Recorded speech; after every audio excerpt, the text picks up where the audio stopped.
how international aid must be delivered to the people who need it the most. On our side of the house, we believe that the people who face the problems each and every single day should be given the funds and given the power to determine how best they solve the issues. And these guys believe that the donors who live miles away are the ones who still have to come and implement the solutions to the problems they do not know about. Good aid is effective, it's sustainable, and it builds capacity. And today we are going to prove how our side best achieves that. The first thing we need to understand in today's debate is what exactly international aid really looks like and what it means. Quite simply, international aid is the voluntary transfer of resources. It looks like money, it looks like technical assistance, and it looks like kind gestures that's given from a developed economy to a developing economy in order to alleviate suffering and promote economic growth. The people who are focusing on in today's debate are the local communities. What do these people look like? The first thing is they look like community-based organizations. What this basically is individual residents who come together themselves to address shared needs. It looks like the women's saving circles. It looks like the religious congregations. It looks like the market women associations, etc. But we think the second important people are the traditional and religious cultural structures that exist within the communities. These look like the chiefs, the elders, the clan heads, and the councils. But the very key distinction for these guys is that they have a form of social authority which is independent of any government structure within the community. But then the third people that we're talking about are the local civil societies. So these are the small NGOs, the faith-based organizations, etc. that exist within these communities. But you have to realize is that the accountability that these people actually have is greater because they answer to their neighbors, to the people who they interact with on a day-to-day basis, and not individuals in Geneva or in Canada, etc. What metrics are we using in today's debate to determine the effectiveness of aid? The OECD's Development Assistance Committee in 1991 gave us 3 key metrics to assess the effectiveness of aid. 1, effectiveness, that is the intervention actually achieving its objectives? 2 is on sustainability, that is, will the benefits actually be there and last after the donors leave? And 3 is on community ownership. So are the recipient countries actually driving their own development? On these guys' side of the house, they look like a world where the donors announce a specific problem. You have multiple parties trying to compete to get a grant in order to do things. And then there's a top-bottom approach of directives. So they dictate and we simply follow. The reason why this is so bad is because now we fall prey to all of their biases and all of what they prioritize. So if they think a Western trendy idea is what's going to work in Africa, we are forced to use it. If they think a marketable idea that is not sustainable but is immediately good is what works, we are forced to do that. On our side of the house, we define our own problems, we work with the organizations who have a broad interest to do things in our favor, and we put our futures into our hands. Thank you very much for that amazing speech. Please, let's give them a round of applause. Let's give them a round of applause. Okay. The House now invites the first speaker for opposition. Let's give them a round of applause as they mount the stage.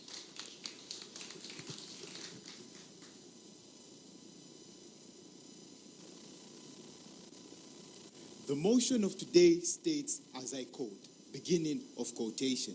This House believes that international aid is most effective when delivered to local communities. End of quotation. And need I say, or protocol be highly and highly observed. Now, members of this Linguistic Council, as the leader of the opposition, it is my duty to simplify the motion by defining key terminologies and to present before you a roadmap that we are going to take in addressing the topic of today. Now, members of this Linguistic Council, certain definitions provided by side preposition, we do agree, but there are certain definitions that we disagree, and 2, the following reasons. The first word is most effective. Now, most effective, we first, to understand the word most effective, we must understand what the goals of international aid is and what is international aid intended to accomplish at the end of the day. Then most definitely we are going to say this route taken or method approach has proven to be most effective. What we expect from side preposition is to provide statistical data that development through local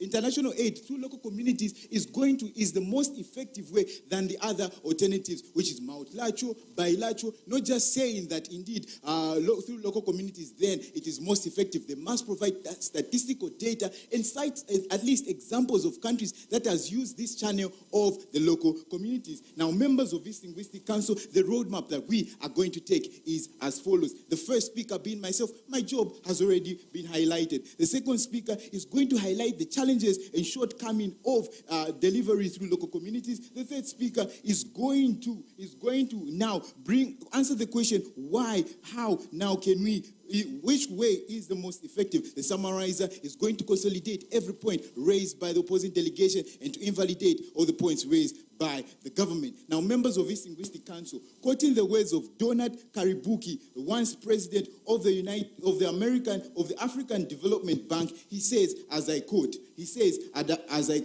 aid is only one part accepted.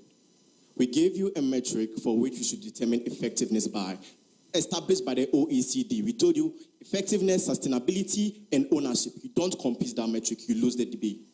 Now, members of this Linguistic Council, to which countries has this been proven? It's just a standard, but is there statistical data or examples of at least countries which has proven to be the most effective? I proceed with my quotation. Aid is only one part of development. Real progress requires effective states and strong institutions. May they answer the question, do the local communities have strong institutions? Do the communities have accountability systems? Do the communities have economic infrastructures? Going once, going twice, undisturbed. I proceed. With that said and done, it has been Emmanuel Tembo, and I submit.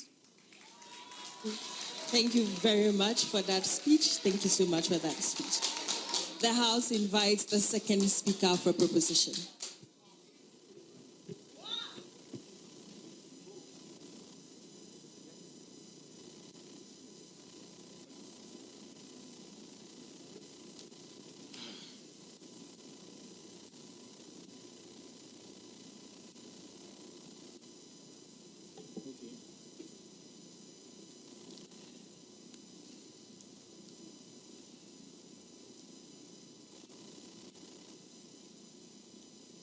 Please, can I start?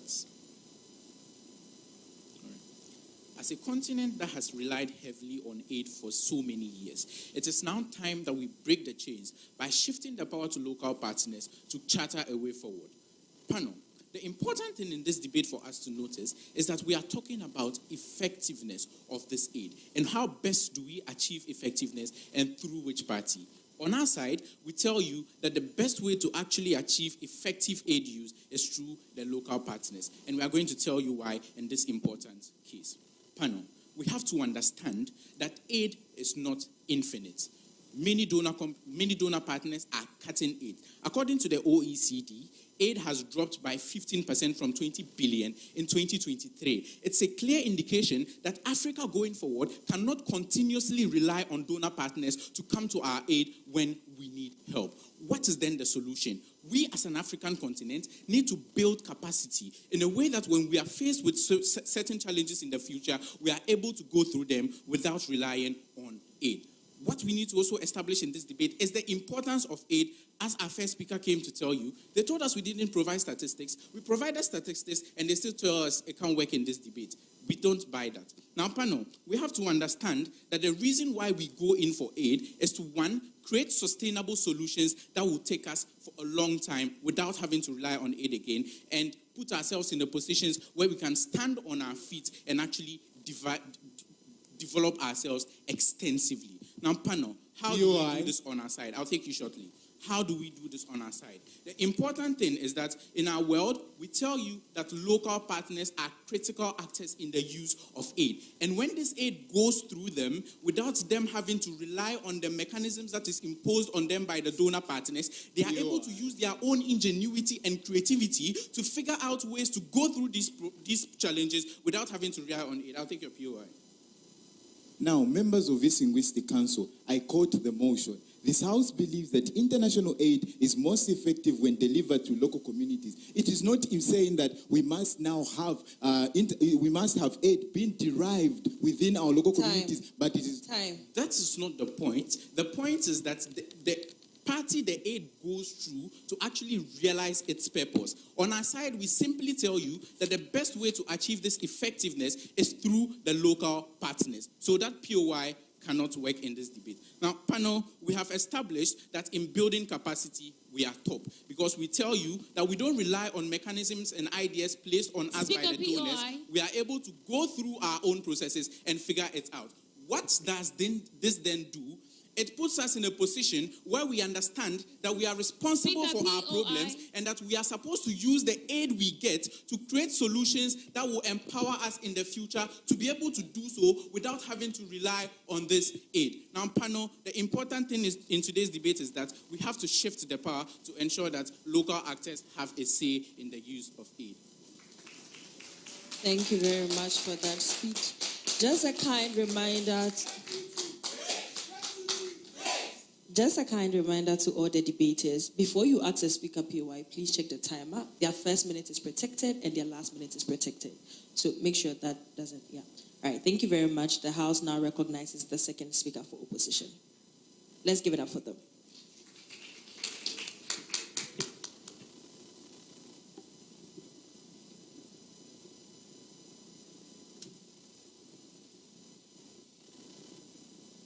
Now, ladies and gentlemen, good morning. They mention ownership, and I've got a question. If local ownership increases effectiveness, how do we enforce accountability mechanisms, and who holds the local actors responsible when they fail? Ladies and gentlemen, I proceed. They did indicate that they are metrics, and indeed, that is true. Ladies and gentlemen, they mentioned the Organization for Economic Cooperation and Development as one of the metrics, but that is just one of the metrics. We've got other metrics that are used throughout the world, and those are most used in Africa. And these are recognized by the United States Agency for International Development, World Bank Model of Aid and Effective Metrics, and also the most important, most used in Africa is Paris Declaration Framework Global World Standard.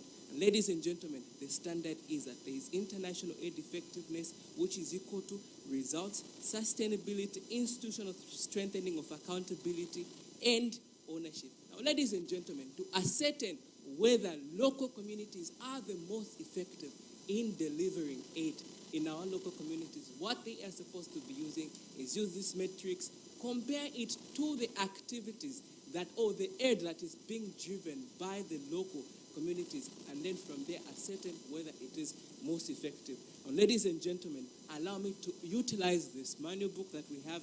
Look at the examples that are there. Use these metrics that they have provided, and maybe together ascertain if at all the local communities are the best driving key factors of international aid. Now, ladies and gentlemen, here in Ghana, they've got what they call the Cashew Watch Ghana. Ladies and gentlemen, here was the situation. They never had formal registration, they had lack of policies, and they had no governance structures. Ladies and gentlemen, by the metrics they have provided, how do you expect it to work?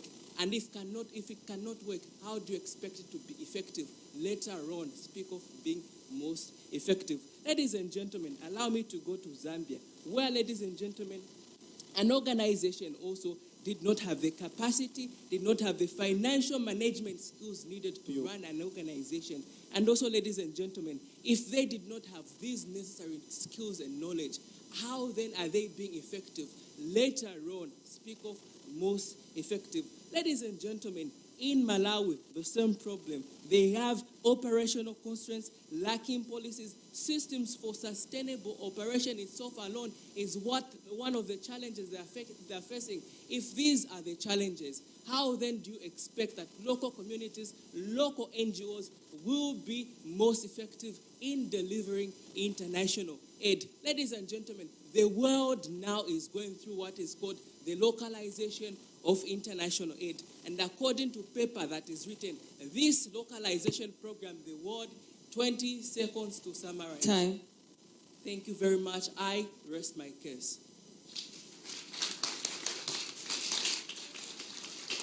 Thank you very much for that speech. The House now invites the third speaker for proposition.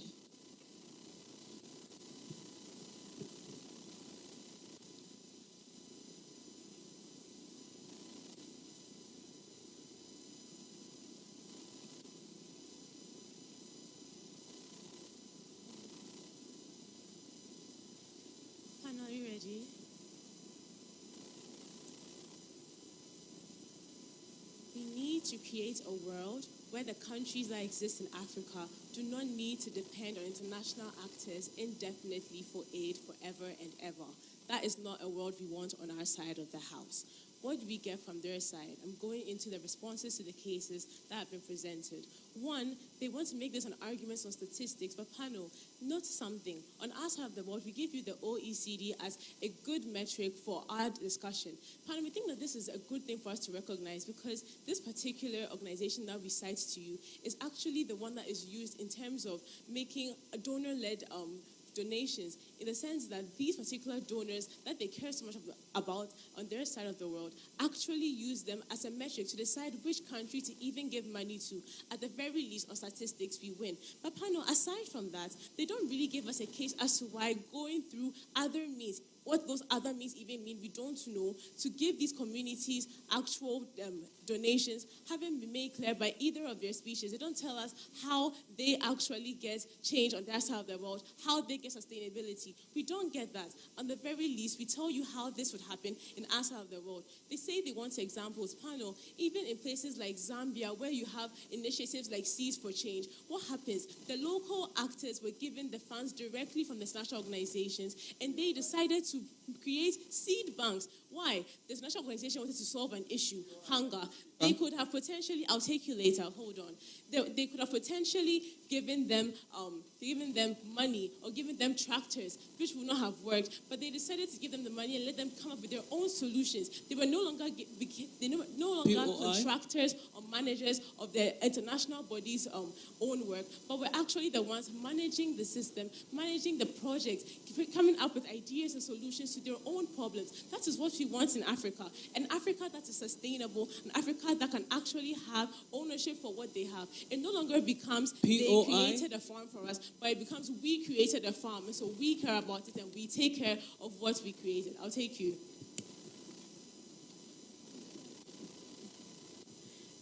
Panel.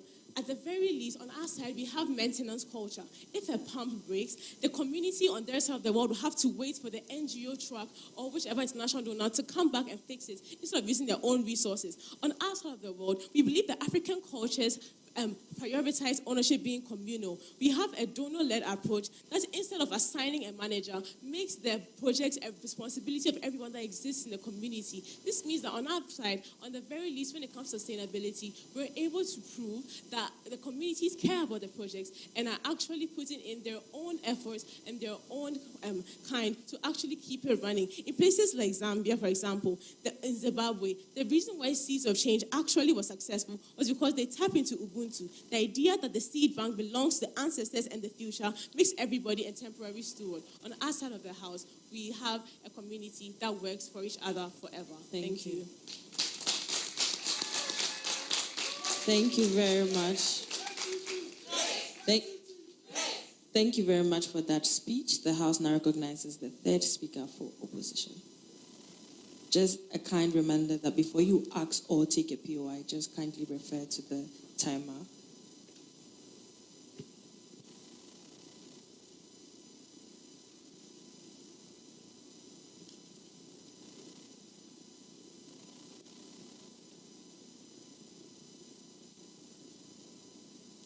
In your distinct order of seniority or protocol, highly observed. Panel, the side preposition wants us to believe in the propaganda that giving international aid directly to communities like villages and community-based organization creates this fantasy of ownership,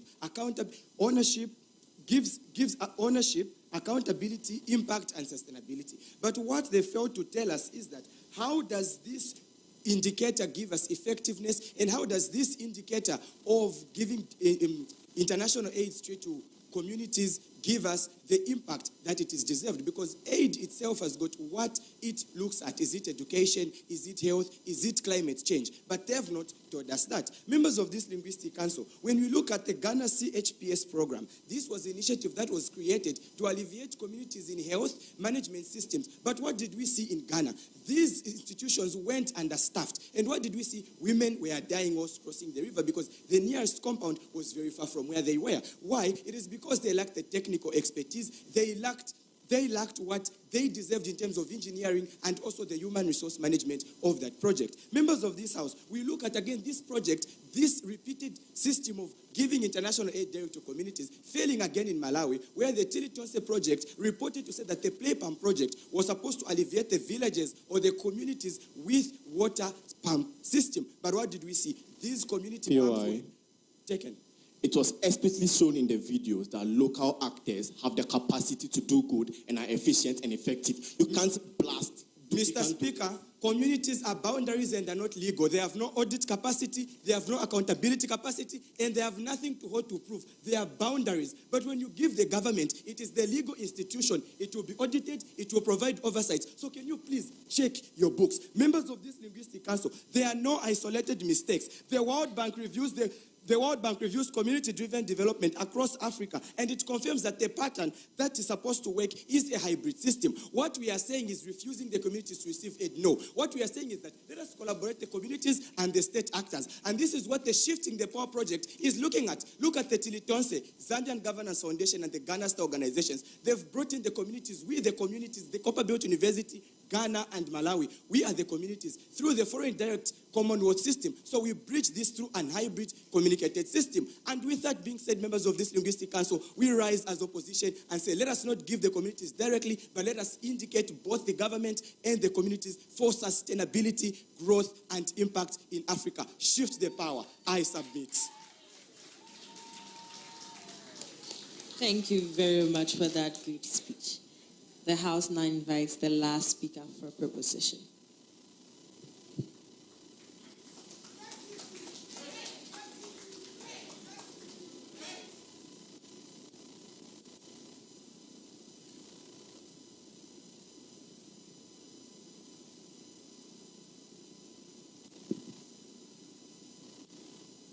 This is the dawn of a new Africa, an Africa where we show the world that the average African is capable of managing his own affairs.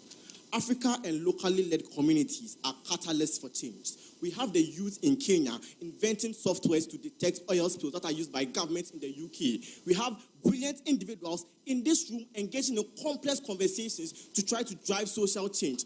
What this inherently means is that it is factual that the average African has the capacity and the capability to effect change and to change the power.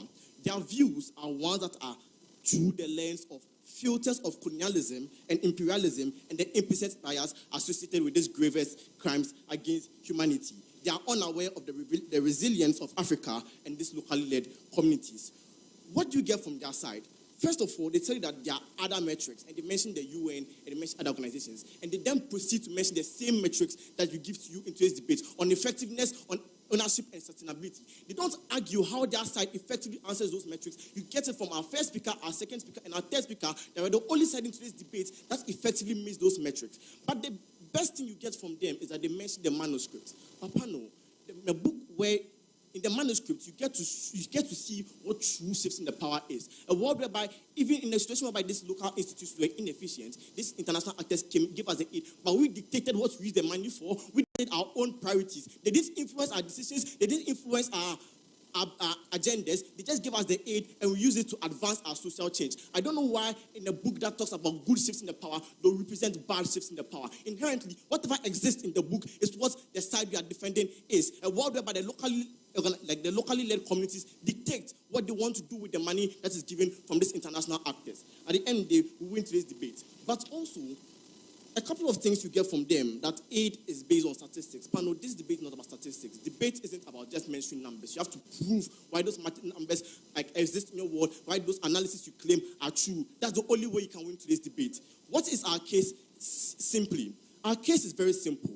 We meet the three key metrics established by the Organization for Economic Cooperation and Development. What are those three metrics? Effectiveness. How do we solve this? We say that the local communities or the individuals in these communities are able to know what is best for them, able to prioritize the right needs, and when they get this money, they're able to solve the issues directly. That is effective. But secondly, notice the example in a situation where in South Africa, they built water pumps in the form of a playground. But the communities in those areas didn't have the children to play on those playgrounds. That's an example of a situation whereby foreign priorities do not align with the local needs of the average African. But secondly, finally, on sustainability, we give you 3 analyses. 1 on capacity building. In a world whereby we actively encourage individuals to immerse themselves in decision making, we solve that problem. Because in our world, if the communities lead these discussions, if the communities are involved in the implementation of this aid, they get the skills, they get the knowledge on how to make good decisions that are sustainable. And in the long run, they are fully equipped to do these things on their own because they have the skill set and they have the experience to do these things.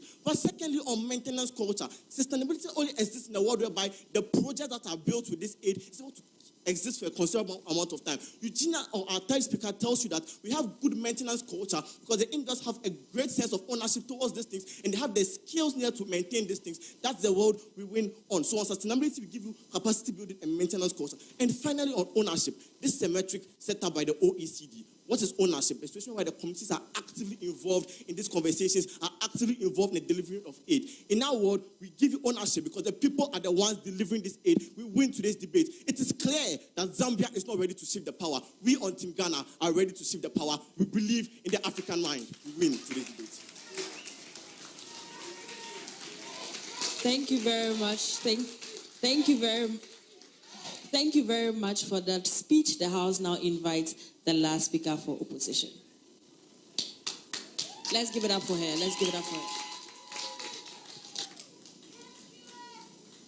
My speech begins in 3, 2, 1. Now, panel. In today's debate, my first speaker does a very good job by telling this House the burden that side proposition has, which was to simply come here and tell us exactly how distribution of aid to local communities is the most effective. But panel, they failed to prove their burden. They failed to prove their mandate and obligation. What do? Firstly, panel, they failed to understand today's motion, which is they believe that we're discussing about the removal of international aid. But that's not today's discussion. We are focusing about whether local communities is the most effective way to distribute international aid. Panel, what are some of the arguments that do not stand? Panel, they first have this idea about accountability that exists in a local community. Panel, who exactly will audit this local community amongst themselves? Remember, things that are involved in a local community is a setup of inclusiveness because of the minority groups or people focus on. The idea, their world does not stand. Panel, they ask us to provide what other mechanisms can be used to local communities that are more effective. Now, panel, I tell you to say that they are there. Things such as bilateral and multilateral are actually more effective than these local communities. A very good example we see in a situation where local actors were involved in programs is the Malawi situation where we had the cash flow struggle because local communities and local actors were involved. A very good example we can give is in Ghana. The cathedral has been there for over 2 years. Why is the case? Because of local communities and actors were actually involved. Panel, so we argue today to say, let us do away with the local actors. Why? Because we tell you that it is ineffective. My second speaker also does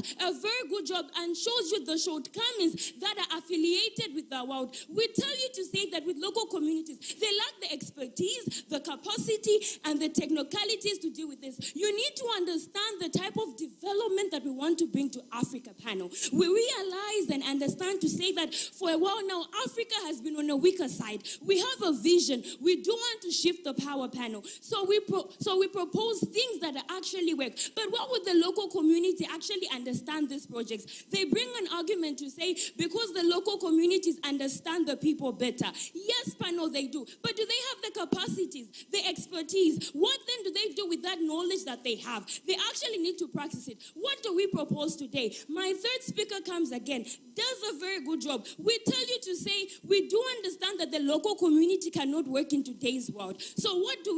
We, as side opposition, promote and propose a hybrid system. What would that look like? The local community that actually understands the community and the donors come together. They make a blend, panel. They make a hybrid, an integration, meaning the local communities that were once at the far back are brought at the center. We prioritize them, we put them in the same room, have conversations and dialogues about things that actually work. They come here and also tell us to say that we're basing our argument on statistics. But then, panel, how do we prove most effective? Remember, numbers don't lie. It is through the statistics panel that will actually show you the results of the award. In today's model, when you refer to something as most effective, it should have the ability to be most competent, most accountable, most reliable, and most sustainable. And in today's world, it does not prove that. It will please you to know that there are actually more projects that have actually been more effective in distribution of aid,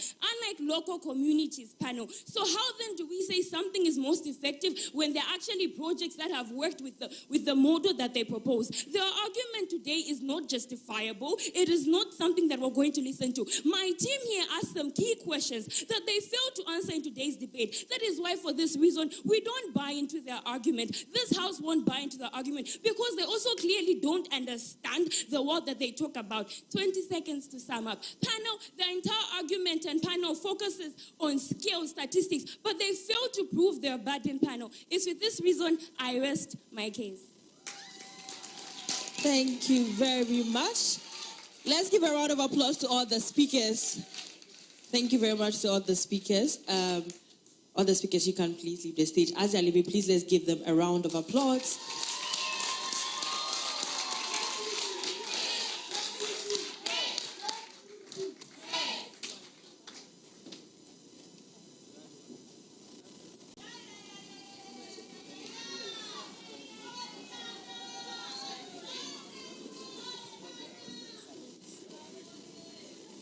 Okay.